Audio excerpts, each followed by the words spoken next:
Hayag soon, maayong adlaw o maayong gabi.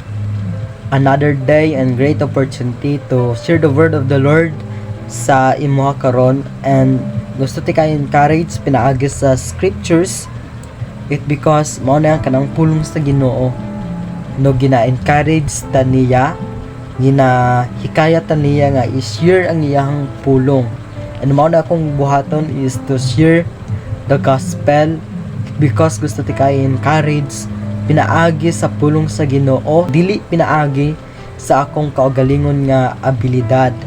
And ana ang pulong sa Ginoo nga makita sa Ephesians chapter 6 verse 10. Ana siya, sa katapusan lig-una ang inyong kaugalingon diha sa pagpakighiusa sa Ginoo pinaagi sa iyang dakong gahom. No, sa katapusan, it means at the end, no, kinahanglan daw nato i-strengthen ang atong kaugalingon diha sa pagpakighiusa diha sa Ginoo.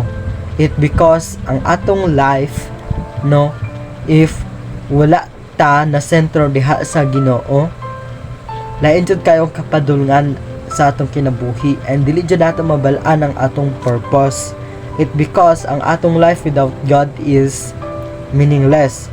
And ang pinaka-importante jud nga strengthen nato atong pagtuo, no, ang atong pagpakighiusa diha sa Ginoo.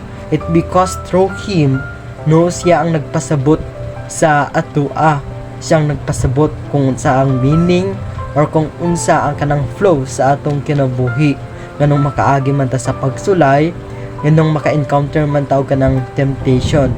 It because ang atong life, if wala ta sa Ginoo, no, although ay peace, but ang katunga peace nga atong badangatan is limited.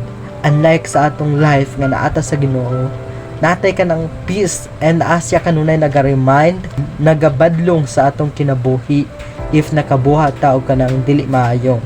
Unlike sa atong life before nga wala pa ta diha sa Ginoo, nakabuhat ta og kanang dili maayo, gina-consider nato as good, gina-consider nato as kanang makatabang sa ato imbis nga dili makatabang or dili makaayo.